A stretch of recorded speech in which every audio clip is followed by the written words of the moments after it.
While the Georgia Senate race remains neck and neck, potentially heads to a runoff, and Arizona continues to make a mockery of our electoral process, the rest of the country has finished selecting its politicians for this cycle. The night seems like, I hope it will technically be a win for Republicans, sort of actually remains to be seen. Either way, even if Republicans do take the House, even if Republicans do take the Senate, given the lofty ambitions of the GOP, the modest pickups have felt more like a loss. But we won't be talking about that for very long, because even though the Maricopa County voting machines haven't even cooled off yet, the GOP has already moved on to the race for 2024. The election is dead. Long live the election. I'm Michael Knowles. This is The Michael Knowles Show.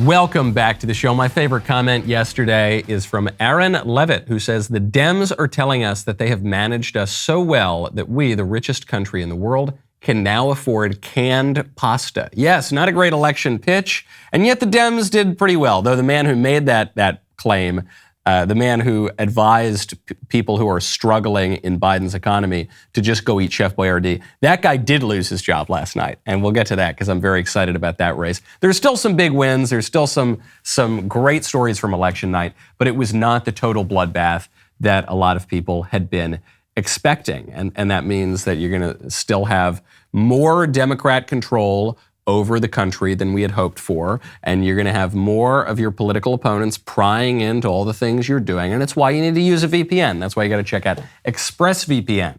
Right now, head on over to expressvpn.com/Knowles. Do you know what big tech and our corrupt big government have in common? They both want to silence any dissenting voices into submission. Let's say that you're a gun owner. You want to talk on social media about the right to keep and bear arms, Second Amendment. Your post will probably be flagged by a content moderator and you'll end up on some government watch list. To fight back against having your voice censored by both big tech and big government, I recommend ExpressVPN. Big tech tracks everything you do online, and it matches your activity to your identity by using your device's unique IP address. When I use ExpressVPN, big tech cannot see my IP address, making me virtually anonymous. Plus, ExpressVPN encrypts 100% of my internet data to protect me from hackers and eavesdroppers. ExpressVPN is by far the best VPN I have tried, but you don't have to take my word for it. ExpressVPN is the #1 rated VPN by CNET, Business Insider, and countless other tech publications. What I love most about ExpressVPN is how easy it is to use. The app has just one button. You click it, and all your online activity is protected. Stop letting big tech and our corrupt big government censor and track you. Protect yourself at expressvpn.com/Knowles. That's expressvpn.com/Knowles to get 3 months free. expressvpn.com/Knowles. So there was good news last night. There was. I don't want to be one of these conservatives who is just constantly catastrophizing everything and saying that the sky is falling down. There was good news. J.D. Vance beats Tim Ryan in Ohio. An important Senate seat. This race had been kind of close. J.D. Vance is a new right kind of candidate. He's a candidate who's running not just on the old, tired, tax cuts and ignore the culture kind of issues, but J.D. Vance is running on explicitly a pro-family policy. He's running on an anti-immigration platform, not just anti-legal immigration, but restricting all immigration. So he's running a very conservative, kind of Trumpy, kind of populist, kind of nationalist, kind of, I don't know, whatever ist you want to call it, not the old rhino establishment kind of campaign. And that was a big win because Tim Ryan, the Democrat, had positioned himself as a working man's Democrat. I'm not one of these latte-sipping liberals. I'm a blue-collar kind of Democrat. And it was completely disingenuous coming from Tim Ryan, but the pitch seemed to be kind of working on the campaign trail. Okay, JD wins in Ohio. They say, as goes Ohio, so goes the nation. So that was good stuff. Bad news, we just got out of Michigan. Whitmer, this awful leftist governor in Michigan, she beat Tudor Dixon, who had made a real play for Michigan.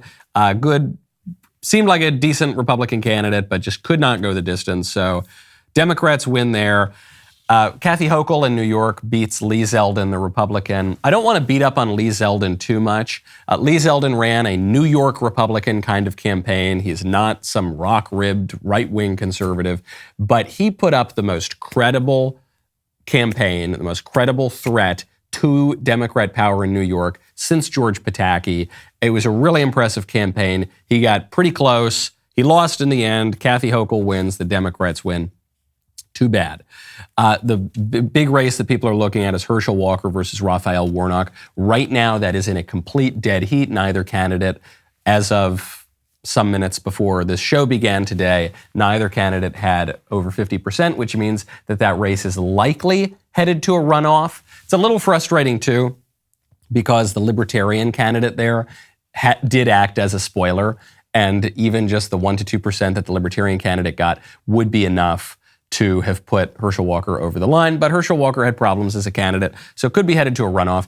If that race goes to a runoff, probably doesn't bode very well for Herschel Walker, because Herschel Walker was riding, I think he hoped, national political headwinds for the Republicans and was riding on Governor Kemp's coattails.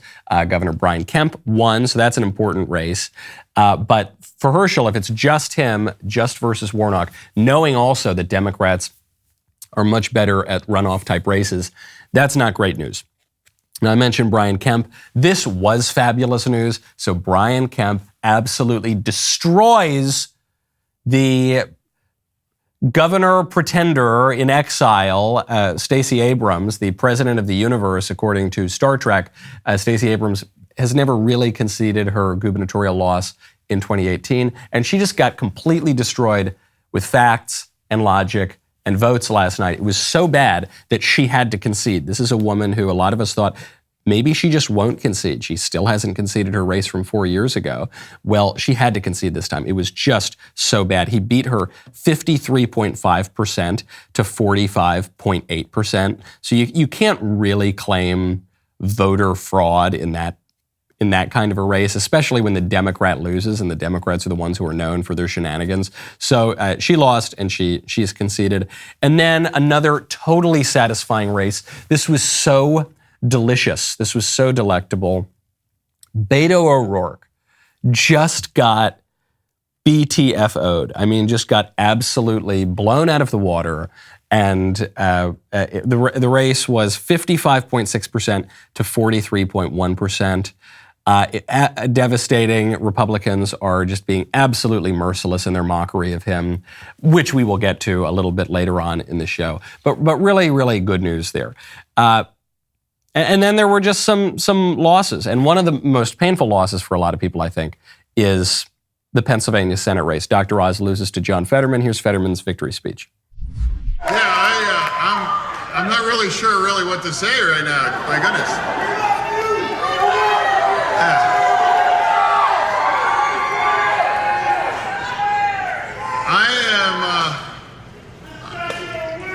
Yeah.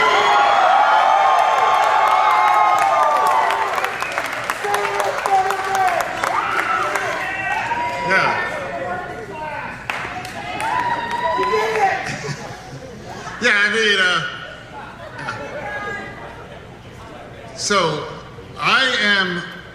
I'm so humbled. Thank you so much, really. Thank you. Thank you. John Fetterman, I am not really sure what to say right now. Truer words have never been spoken by a victorious Senate candidate. Now, this one did not surprise me. This surprised a lot of Republicans. Didn't surprise me. I was predicting Fetterman would win going into the election.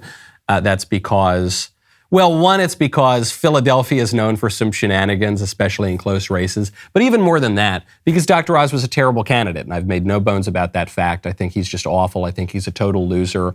And so I'm not surprised that he lost. And it was unfortunate that he was the nominee, and then he lost to a man who had an absolutely horrible record, no professional accomplishments in his life, a radical vision for the country, and brain damage such that he couldn't even really campaign. Nevertheless, he won, and that's a real gut punch for Republicans.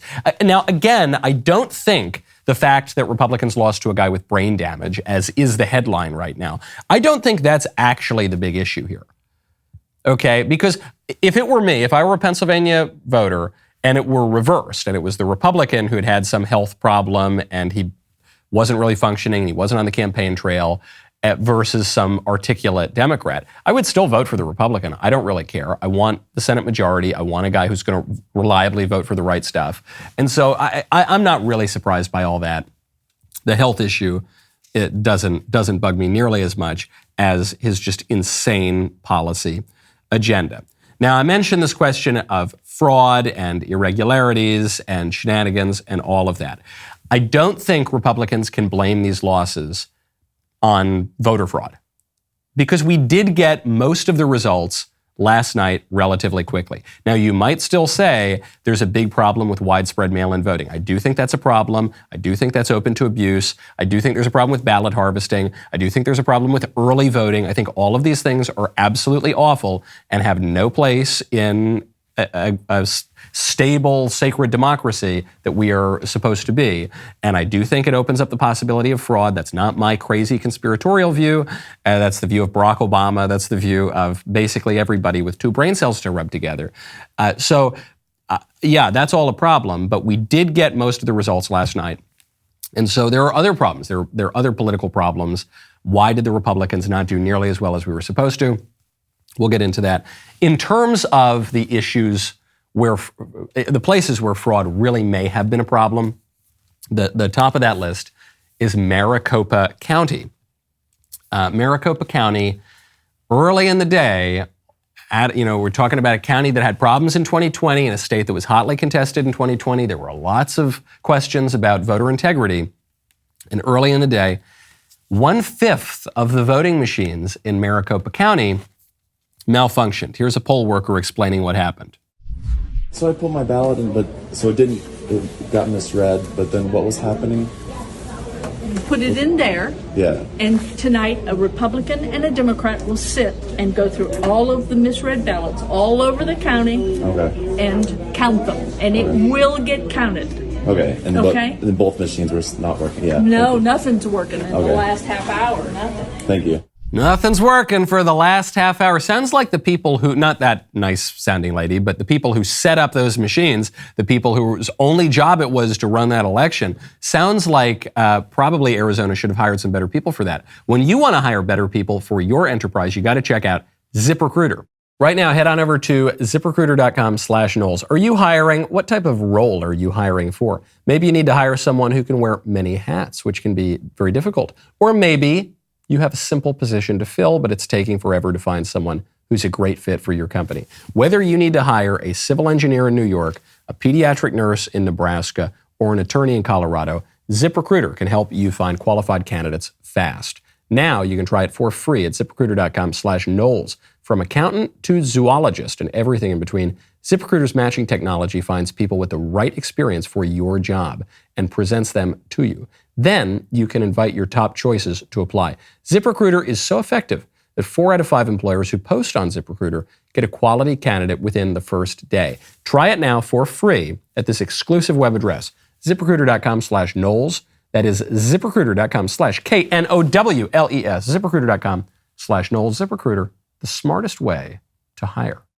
Lots of problems in Maricopa County. Some of the poll workers made it sound even dodgier. Take a listen.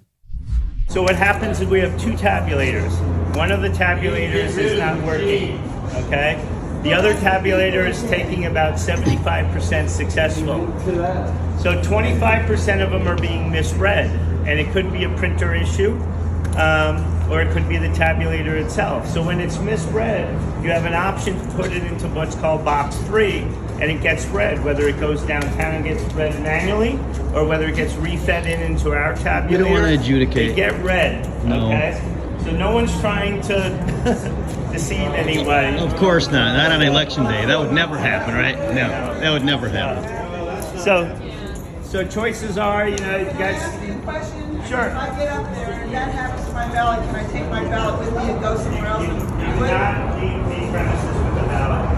Sorry, and there's not like you because I don't trust it going in a box. The box may never make it down there. No way. All the time. The choice is I'll come back. So you hear this poll worker and he says, no, listen, yeah, it's true. A huge number of these voting machines just don't work for some reason in this hotly contested county, in a swing state, in a oopsie daisy, but no one's trying to deceive anyone. And you hear the guy filming. He says, oh, yeah, right. Yeah, no one's ever trying to deceive anyone on election day. Which brings me to this question of election denial and questioning the integrity of our elections. There has been this ironic attack from Democrats since 2020. The attack of the election denier. You're an election denier. And they use that phrase because it reminds people of Holocaust denier. The idea, the event denier formula is meant to direct your attention to Holocaust denier. That's why they sometimes do it with climate denier as well. And so it's just a disgusting sort of a smear. And it's ironic, of course, because Democrats have been denying elections a lot longer and in much greater numbers than the Republicans have. But now, are we really to believe that there are no questions ever on Election Day, that no one ever tries to deceive anyone on Election Day? What are you talking about? Everyone is trying to deceive everyone on Election Day. That's why we have poll watchers. That's why we had such serious rules in place to prevent this kind of stuff from happening. The conspiracy theory is not election denial. The conspiracy theory is election denial or election fraud denial. That's the conspiracy theory, because there has been fraud, there have been shenanigans in every election going back at least to Pericles and probably much further back than that. That's why we need rules in place to prevent this sort of stuff from happening. You hear the guys come out who are in charge of this in Maricopa County, and they just sound absolutely feckless. They say, yeah, there's some problems, but don't worry, we're working on it. We had all 223 vote centers have opened. We've already had over 45,000 people who have checked in and already voted today. We did want to come out and discuss one issue that's going on out there in about 20% of the vote centers. Again, we have 223 vote centers across the county. In about 20% of those, when people will go and they try and run the ballot through this tabulator, maybe 1 out of every 5 or so of those ballots, they're not going through. So look, everything's going great. It's just that 1 out of 5 votes are not being counted properly. So what's the solution to that? The solution, as this guy explains, and it's funny, his name is Bill Gates. I assume no relation, but for those who are a little more skeptical of the established powers that be, that's kind of a funny coincidence. Lots of coincidences. And anyway, this guy says, okay, if your ballot's not being printed or being processed correctly, then here you go, just put it in this random box. We've got about 20% of the locations out there where there's an issue with the tabulator, where some of the ballots that after people have voted them, they try and run them through the tabulator and they're not going through. But the good thing is we do, first of all, we're trying to fix this problem as quickly as possible. And we also have a redundancy in place. If you can't put the ballot in the tabulator, then you can simply place it here in where you see the number 3. And this is a secure box where those ballots will be kept for later this evening, where we'll bring them in here to Central Count to tabulate them. So this would function much like early voting functions. And there we go. I bet it will. This will function, this redundancy that's in place for 20%. What an implausibly high number of the ballots in Maricopa County. This will function largely as early voting. Right, I'm sure it will. And the reason that Republicans are crying foul over this is because early voting, one, is more open to fraud than same-day voting, than proper register, get the count by the end of the night voting, and because mail-in voting and early voting both favor Democrats. So I have no doubt that that's how the redundancy would function, but that's a big problem. Kari Lake, who was looking great, the Republican candidate for governor of Arizona, she was looking great early yesterday, and now it's very unclear if she will win. Kari Lake decided to go vote in a liberal precinct. She said no problems there. We switched from a Republican area to vote. We came right down into the heart of liberal Phoenix to vote because we wanted to make sure that we had good machines. And guess what? They've had 0 problems with their machines today. Not one machine spit out a ballot here today. Not one. In a very liberal area. So we were right to come and vote in a liberal area. They gotta fix this problem. This is incompetency. I hope it's not malice, but we're going to fix it. We're going to win. And when we win, there's going to be a come to Jesus for elections in Arizona. There's going to be a come to Jesus. So I hope Kari Lake wins, but the point she's raising here is, yeah, it's 1 in 5 poll centers, poll machines in Maricopa County, but it's not evenly distributed. Her claim, at least, again, we don't know, we're kind of in the fog of war on this election night, but her claim is that the liberal precincts did not have the problems. It was the conservative precincts that did, which would explain how Maricopa County, which is pretty liberal, would be the epicenter of some of these problems. Well, if it's only affecting the conservative precincts, not the liberal ones, again, that's an if based on what Kari Lake is saying, then that seems a little strange. One place where there was no ambiguity, this was the bright spot of the night, Ron DeSantis absolutely destroyed in Florida. He destroyed his opponent, Charlie Crist. Ron DeSantis won re-election 59.4% to 39.9%. Ron DeSantis barely won his first election as governor of Florida. He absolutely crushed it in his re-election. Why did that happen? Well, in part, let's not forget, he did tighten up election laws.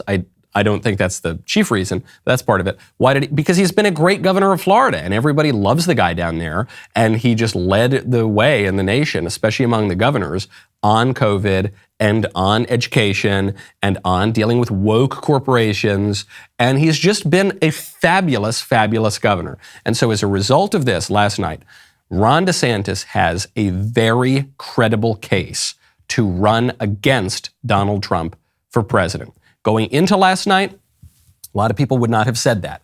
They would have said Donald Trump is so far up in the polls, it's 70% plus.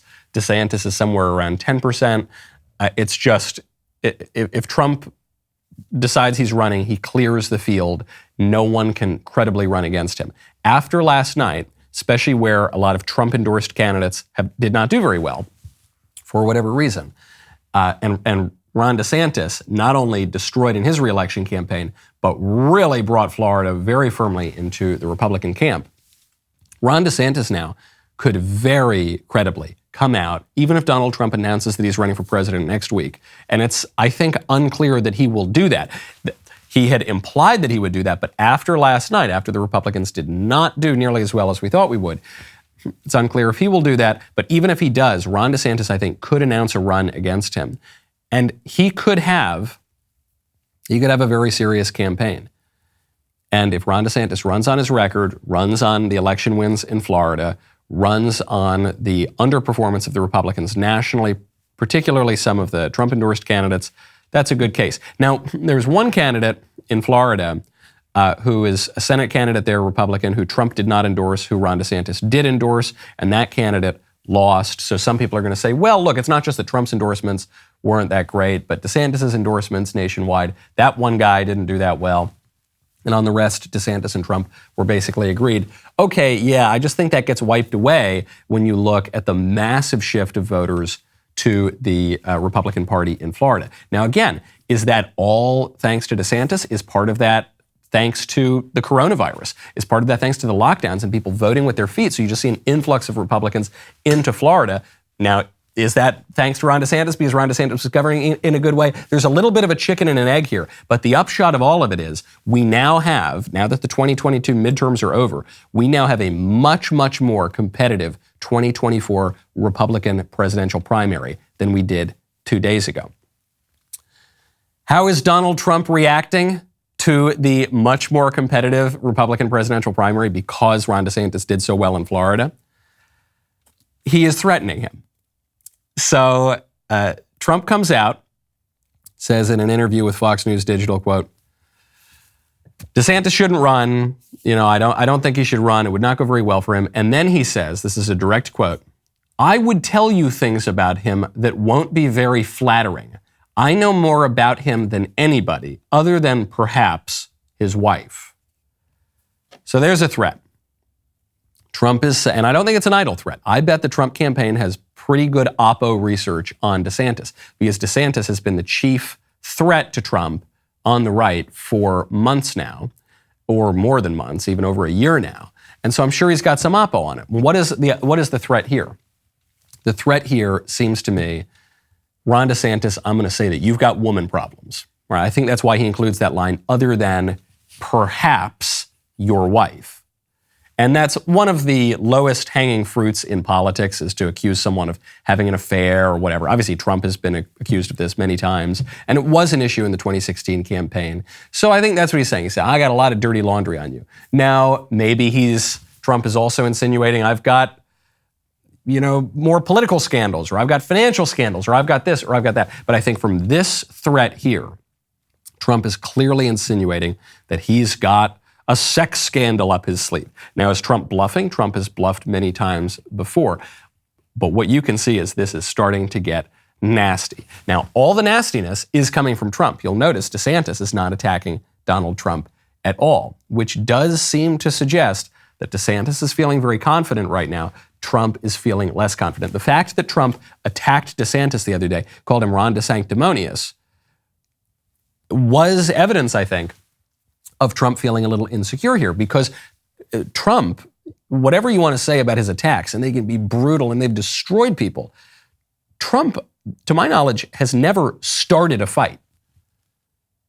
Someone always attacks him first, and it might just be a mild offense, and then Trump comes in and clobbers them. But Trump, as a rule, does not really seem to attack first. In the case of DeSantis, he attacks first. Why? Because I think he realizes he's got to sideline Ron, because Ron right now has a ton of momentum. And coming out of these midterms, he's got a ton of momentum. Again, though, everybody seems to be going into camps. So I'm still a Trump guy. Well, Ron DeSantis is the greatest thing since sliced bread. Every other Republican's got to go away. And the reason we were asked last night on Backstage, Trump or DeSantis, who do you pick? And everyone's going around and they say, I guess in that case it was uniformly DeSantis. But they said, I'm totally committed and basically sign me up for the campaign. And it got to me and I said, guys, one, I don't make endorsements in primaries as a general rule, okay? But two, it's 2022. At this time, in the 2012 election cycle, do you know who the frontrunners were? Mitch Daniels and Haley Barbour and Bobby Jindal, okay? Do you know, they were the ones who were being talked about. In 2016, who were the frontrunners? Wasn't Trump, wasn't Cruz. It was the guys who were some of the first ones out. And so I just think, I love Trump. I'm not willing to throw him under the bus, not willing to trash him and blame every problem on him. I love Ron DeSantis. I think Ron DeSantis has done a fabulous job as governor of Florida. What he's done has absolutely been incredible. He had a huge win last night. Love a lot of other Republicans too who could run. And so I'm just not willing to, I just think it's silly and frivolous to come out and make an endorsement this early. Also, if Trump manages to be able to run and clear the field, then it's pointless to play this horse race game.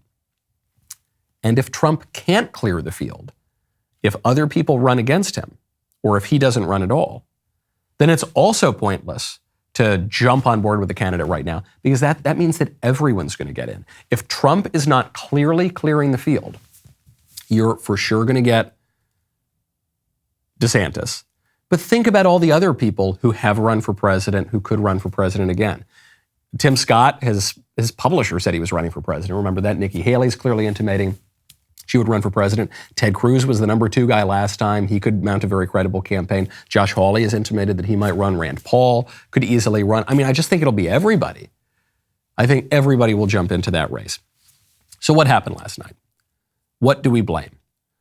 Do we blame voter fraud and rigging and shenanigans? I'm not saying there's no role for that, and that could be playing out a little bit, especially in Arizona. And I think it could be playing out less from the batches of ballots coming in the middle of the night and more from the, look at this, they've turned election day into election season, and people were voting in Pennsylvania in September before they realized that John Fetterman doesn't have a properly functioning brain, and there's ballot harvesting in a lot of states, and there's all sorts of corrupt practices. Yeah, that does play a role, and Republicans need to get serious about tightening that up. You don't need to be an election-denying conspiracy theorist to say that 2 months of voting, it favors Democrats, and it's wrong, and it has no place in a proper republic, and we need to get rid of it. Republicans need to stop just talking about fixing the fringes of these electoral problems and get down and say no early voting, except for rare exceptions, no mail-in ballots, except for rare exceptions. People vote on election day. We get the results by nighttime. Okay, that would be good. But I don't blame election fraud for the Republican weak performance. Do I blame Trump? Some of the Trump picks were pretty bad, but again, I'm not even willing to blame him too much for Oz. I think Oz is a total loser. But David McCormick, who was the chief rival to Oz, and he was more the establishment pick, David McCormick was a socially liberal hedge funder who wrote an amicus brief to the Supreme Court on the Obergefell case and who was vocally in favor of gay marriage. And it was, I think he wrote an amicus brief. He was very, very strongly in favor of gay marriage. And, he's not exactly Attila the Hun, okay? He was not much more conservative than Dr. Oz. And then Kathy Barnett, people felt, couldn't make a credible general election play. And they may have been right about that. She was the conservative in the race. So again, you blame Trump for the Oz endorsement, okay, but would McCormick have done much better? I'm not totally convinced of that. Maybe he would have, but I'm not totally convinced of that. And I think a lot of people who just hate Trump are looking at this as an excuse to attack Trump. That said, Trump's record last night just wasn't that great. So it does hurt his presidential prospects, and I think people are going to cool on him just as a result of it. Do you blame Biden because Biden's doing such a great job? No, obviously I think that's insane. Do you blame Roe v. Wade, the overruling of Roe v. Wade? No, I don't think that really played any role in the race at all. I don't see that reflected in the polls. I think that's kind of silly. But one place that people are not really talking about, and it goes a long way to explaining why Republicans couldn't quite put it over the edge in New York, why they couldn't really get it done in Pennsylvania, why nothing really happened in California, why Florida was just so overwhelmingly Republican, why Texas had an extremely good night for Republicans, and that is that people have voted with their feet. I'm one of the people who voted with my feet. I moved out of Mussolini's hellscape of California, came to the free state of Tennessee, which is fabulous, and a lot of other people did that to Tennessee and Texas and especially Florida. But one of the consequences of voting with your feet is then you don't vote at the ballot box in the state that you left, and it becomes harder for Republicans to win. So that's another macro trend of the night that you can't just blame on Trump or just give credit to some other candidate for. You have to say that's a macro trend in politics where it's, yes, Republicans are going to do better in the red states. The red states are going to get redder, but that means the blue states are going to get bluer, and it's going to be harder to have those purple kinds of wins. Now, I mentioned Texas. I mentioned Beto O'Rourke got destroyed. And usually I say, okay, let's take the high road. Let's not rub it in anybody's face. But Beto, he just bothers me, okay? And so Alex Stein, who has become one of the absolute top trolls in America, and he just seems, completely unleashed and like a dog with a bone. And I had him on the show, and he just does things that are so vulgar and mean, and you just say, I could never do that. Well, anyway, he did it to Beto, and it was very, very funny. Do you feel guilty about the millions of dollars you wasted on your campaign, Beto? Why do you want to protect trans children? Do you feel guilty about the money you wasted? Do you feel guilty about the money you wasted? Do you feel guilty about the money you wasted? How are you going to protect trans kids by cutting off their genitals? How does that protect trans kids, Beto? Beto, how does that protect trans kids? Beto. Beto, how are you protecting trans kids by cutting off their genitals? Let's do it. That's all right. Beto, you know you're going to lose, Beto. This is how many losses in a row? How many more losses are you going to take, Beto? Just move forward. Beto, how many more losses are you going to take? Are you going to quit? Where's your campaign money going? Beto, are you quitting after this failure? Are you going to quit after you fail today? Are you going to give back the money that you have? Beto, do you feel guilty that you're a loser, Beto? Beto, do you feel bad about losing? Beto. Hey, get out of my shot. Come on, get out of the way. Let's step out of the way. Back up. Get up. Beto, do you feel like a loser, Beto? The election night, it was a little bit, I just feel like I'm getting a little sick. I was so excited. I thought I was going to be popping champagne, and now I'm feeling just a little down, like I'm just a little worn down. And that video of Alex Stein just yelling at Beto and calling him a loser and asking if he feels bad for wasting millions of dollars on another failed campaign, it's just like a nice bowl of chicken soup. It's just like a nice warm broth. And then people are trying to pull Alex Stein away and kind of hit him in the head with signs. But he's just kind of a big, belligerent madman. And so he doesn't even care. He just a dog with a bone, doesn't even stop. Beto, you're a loser. You want to chop off kids' genitals. Why are you such a loser, Beto? So it was a nice, after the kind of headache and aches and pains of election night kind of set in, that's just a nice little bit of chicken soup. Are you still giving your money to woke razor companies that hate your beliefs and see masculinity as toxic and think that you should teach your daughter to shave her beard? There is a better way. Jeremy's razors are 100% real and 100% woke free. The premium matte tungsten handle has more heft than the left. The razor head pivots without caving and has 6 blades that are sharper than truth. Who writes this stuff?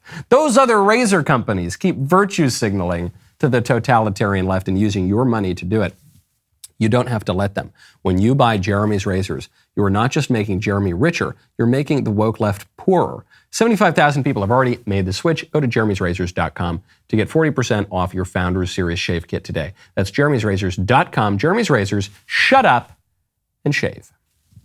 Okay, I've got to get to a little non-election news. I've got to get to the really important stuff, okay? The really important news, like how Jennifer Lopez is now Jennifer Affleck.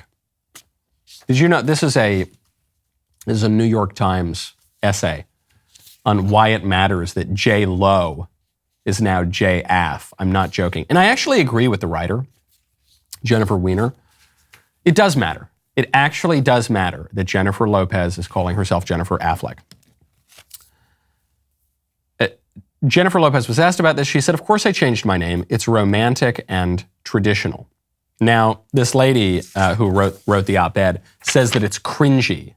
Such a long, I don't recommend that you read this entire article. But she says it's cringy and peak patriarchy.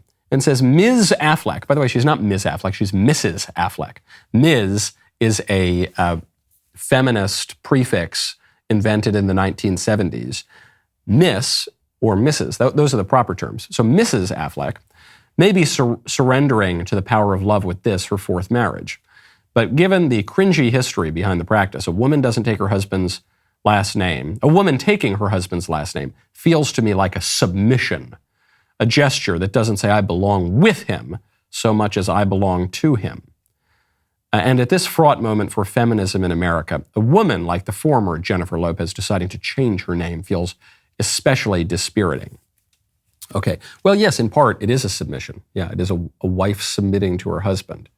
And in turn, the husband is called to love his wife, and the two are not separate, and it's not this domineering and relationship where you've got a master and a slave, but it's two people becoming one flesh. That's at least the idea. Again, she mentions 4th marriage and all this craziness in Hollywood, so I'm just speaking in principle about marriage and a wife taking her husband's name. But the reason this is such a stupid essay, the reason it's such a stupid point that the left makes, that women shouldn't take their husbands' last names, is because inevitably a woman is going to have a man's last name. A woman will either have her husband's last name or her father's last name. But either way, the patriarchy wins. And if you're in a marriage, it seems kind of weird for the wife to have her father's last name. Because marriage is when people leave their mothers and their fathers and they come together, a man and a woman come together and become one flesh. And the man is the head of the household, and so it would stand to reason that the woman takes the husband's last name. If the man took the wife's last name, that would be weird, because then he would have her father's last name, and that just gets very, very confusing and complicated. Now you might say, well, Michael, what about the case where a feminist has a child, and the feminist does not take her husband's last name, and the feminist gives her daughter her last name. And then the daughter gets married, and she doesn't have her father's last name, she's got her mother's last name. Well, that's true, but hey, you just go back up one generation. Guess whose name the feminist has? Well, no, the feminist has her mom's like, well, guess whose name? And at a certain point, you go up the line enough, you're going to get to a fella. And so really what this is not an attack on the patriarchy or whatever. This is an attack on family. It's an attack on marriage itself, which is what the left is always after. And it's a sort of a stupid, frivolous attack. Now, speaking of transitions, this turned out to be a big issue, I think, in the 2022 midterms. I think it's turned out to be a big issue even before that, going back to the Glenn Youngkin race in Virginia. The establishment Republicans think that transing the kids is a sideshow. It's a fake issue. It's contentious. It's culture war. They should avoid it. Dr. Oz doesn't really talk about it. The establishment kind of hack rhino candidates don't really talk about it. You know who does talk about it? Ron DeSantis. You know who does talk about it? Glenn Youngkin. You know who does talk about it? The conservative Republicans who do very well. Well, this is backed up by polls. So a recent poll found that more than 70% of American voters in the 2022 midterms said that they are not likely to vote for a candidate who supports allowing minors to undergo gender transition procedures, sexual genital mutilation. Nearly 80% of independents and 43% of Democrats joined the Republicans in opposing candidates who support allowing kids to transition, transing the kids. That's a huge number. Obviously, yeah, basically all the Republicans are on board. 80% of independents, that's bad news for Democrats. 43% of Democrats are with the conservatives on this. So if you're just looking at those numbers, the GOP going into the midterms should have been hammering this issue. Not as a sideshow, as a matter of justice, but also as an important political matter. This is a uniting, good, serious, important political issue. And by the way, an analysis of voter registration done by the AP in June found that more than 1 million voters across 43 states, especially in the suburbs, where the swing voters often sway the election results, switched to the GOP over the last year. And one of the issues that's driving that, yes, it's the misery index, yes, it's inflation, yes, it's the economy, but one of the issues is this insanity where Democrats are chopping off kids' genitals. So Republicans, I think, failed to deal with that as well. It was a bit of a rough night, and it's hard to figure out exactly what the takeaway is. Now, I will say, I try not to make predictions. You'll notice I usually do not make these firm predictions about election night. In fact, in as much as I did make predictions, I said, you know, guys, I actually don't think we're going to really win Pennsylvania. I don't think Mastriano's going to win. I don't think John Fetterman is, or rather, I don't think Dr. Oz is going to beat Fetterman. I think Fetterman's going to be an upset. I did predict that Sean Patrick Maloney, the head of the DCCC, would lose in New York's 17th Congressional District. He would lose to the Republican Michael Lawler. I was right about that one too. So I made very particular predictions where I felt that the evidence was relatively clear. I did not make grand sweeping predictions, and even other than, maybe advertising copy for the election show, I didn't say, it's guaranteed we're going to have a red tsunami. I'm going to be drinking leftist tears all night. I tempered expectations because I said, there's going to be some questions. People have been voting since September. There's there's some not great candidates out there. And so I just think, as Drew Clavin says, you can't predict the future. The future is the future. That's why it is the future. And so there is this funny thing that goes on, which is that the pundits and the prognosticators who make it their job to say, I know exactly what's going to happen on election night, and they get all the predictions wrong.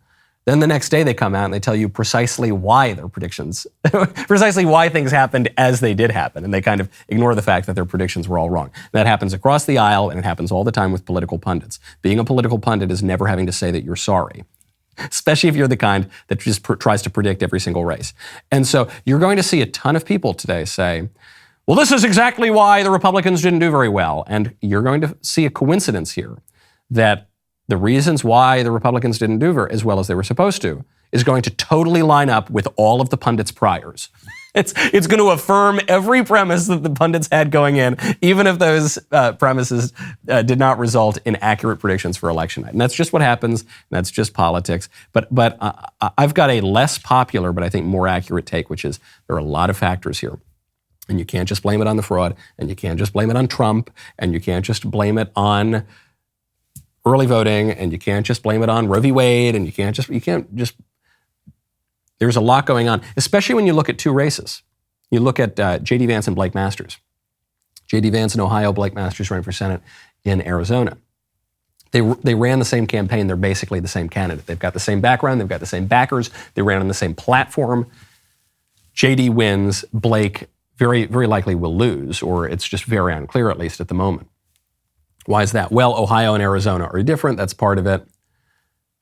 There's just a lot. There's just a lot in there. And so what you're going to see now is the battle over what happened. And the battle over what happened is nothing more than a proxy for the battle for 2024. When I say the election is dead, long live the election, this is not the second day of counting the votes of Election Day 2022. This is the first day of the 2024 Republican presidential primary. And so all of the commentary that you're going to be seeing today is a facade, a thinly veiled facade for a campaign for one candidate or another in 2024. And because I actually have not picked a candidate and I'm not endorsing, certainly not at this stage in a presidential primary, that's why I am just trying to present all of these sides and all of these factors that went into the midterms last night. Though I am very interested in hearing from you as well in what you think happened, in what you were seeing in your polling places. I mean, the listeners to this show are spread not just all around the country, but all around the world. We know that people all around the world are watching the American elections as well.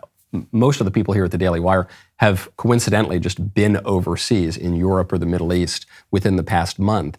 And we know that people overseas everywhere follow the American elections. But especially for those of you who are listening from the United States right now, what did you see in your precinct, at your polling place, with your candidate, with the Republican congressional candidate in your district? Some races that we thought we were going to win. My friend Bo Hines was running in North Carolina. He lost. Lauren Boebert, really, really on the ropes, Republican congressman, another friend of mine in Colorado. So what happened? What did you see? And especially as everyone is just looking to be so vindictive the next morning, who do you blame? Let me know. You can let me know on Twitter or in email or whatever, comments and mailbag, but you can especially let me know in the member block of this show. The rest of the show continues now. It is Woke Wednesday. We've got an ad from Fetterman that my producers tell me is one that I actually didn't play. I haven't seen this one. So I guess they just want to rub salt in the wounds of Senator Fetterman coming out. You don't want to miss this part of the show. If you're not a member, click on the link in the description and join us.